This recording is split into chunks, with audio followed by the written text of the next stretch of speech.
So have you had that interesting degree of controversy put to your face as I have, which is, why do you take nutritional supplements? They really don't work. The data that's all coming out is negative, and it's just kind of like a waste of money.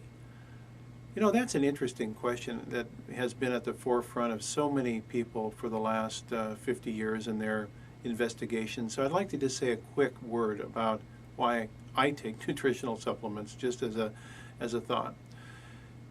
Back in the days of nutritional deficiency diseases, which was the turn of the last century, it was recognized that there were specific small molecules in food that could prevent and even treat diseases of unknown origin that have names like scurvy, beriberi, pellagra, xerophthalmia, and rickets. And I think you all know those are the vitamin deficiency diseases.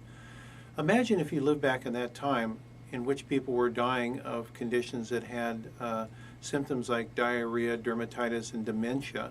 Those are the three Ds of pellagra associated with niacin deficiency, vitamin B3 deficiency. And you were in the pre-vitamin era, and these people just died mysteriously with these very horrible symptoms, and it was thought that there was some kind of demonized problem that they were suffering from, or they had bad genes, or whatever it might be. They were suffering from an infectious illness that caused their death. But then later, the Goldbergers find that, lo and behold, that these conditions of diarrhea, dermatitis, and dementia associated with pellagra were really a result of a nutrient deficiency, vitamin B3 niacin. And now suddenly everyone says, oh yeah, well that makes good sense to me, that if you eat the right diet, and in that case it was liver squeezed through cheesecloth that treated these pellagrous victims, now we start recognizing that this small molecule niacin can both prevent and treat this condition. So that was a big breakthrough in our thinking, a completely remarkable change from just thinking of food as calories, as energy, to thinking as food as containing these small molecules that could actually promote the effective use of energy in food through metabolism and activate metabolism. Then we go on from there to the 1950s, in which very notable people like Dr. Roger Williams and Dr. Linus Pauling and Dr. Abram Hoffer started showing about how nutrients can have an effect on health beyond that of just the protection against deficiency disease, by promoting function, by optimizing metabolic activity, and by improving immunity, cell reparation, healing, recovery from infection, all sorts of things that appeared to be beyond just deficiency diseases that these nutrients could play a role in. And in fact, there's a very interesting kind of extension to this, which was discussed in the McCollum Award winning address by Dr. Robert Heaney. This is the most prestigious nutritional research award that's given in the United States each year. And Dr. Heaney at Creighton University Medical School endocrinologist talked about these nutrient deficiencies that produce long latency diseases, disorders that don't appear in the immediacy, but they appear years later as a consequence of nutrient insufficiency. So these diseases have names not like scurvy, beriberi, pellagra, xerophthalmia, and rickets, but they have names like osteoporosis, coronary heart disease, cancer, type 2 diabetes, arthritis. In other words, conditions that we call chronic age-related degenerative diseases that may also be related to nutrient, not deficiencies, but nutrient insufficiencies that have long latencies before they appear.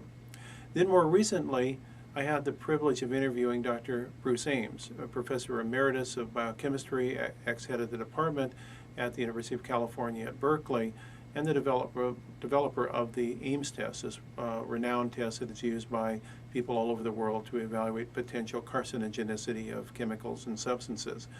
And Dr. Ames, who's a well-renowned biochemical nutrition researcher, in his interview with me went on to say that there are now evidence that we have a wide range of functional needs for specific nutrients in the individual that will promote function based upon their unique genetics, these things called genetic polymorphisms or uniquenesses, and that the level of one may not be the level needed for another for optimal function. In fact, as Dr. Roger Williams once said when I attended a seminar in the 1970s, he said, nutrition is for real people. Statistical humans are of little interest. And ironically, many of us study in school statistical 70-kilogram mythical human beings, not the real person who may require specific levels of need to their genetic uniqueness.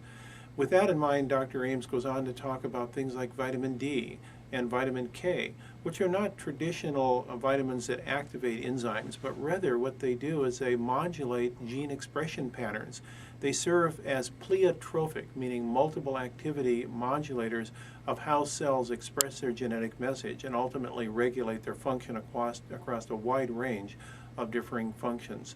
This would open up the door to explain why things like vitamin D insufficiency and vitamin K insufficiency have more effects than just osteoporosis or rickets or blood coagulation disorders, but can influence things like risk to heart disease, risk to dementia, risk to cancer, risk to bone formation that's associated with osteoporosis. So what I'm starting to recognize when people ask me, why do you take vitamins? Why do you take a nutritional supplement? It's really is that insurance kind of gap filler between what is the ideal for, or is the rule of the average, to the ideal for the individual. What is it that really promotes individual function? And when you start looking at people who take routine nutritional supplements, you'll often find that they'll say, my word, my energy goes up, my mental clarity goes up, my sleep improves, my muscle strength and recovery from activity improves. These are not deficiency signs and symptoms. These are the signs of functional capacity, improving the function of the individual. So that's an answer to the question based on a long-winded evolution of science over the last 100+ years. But the bottom line in decision making is, for many individuals, the difference between high-level function and just kind of going through the motions.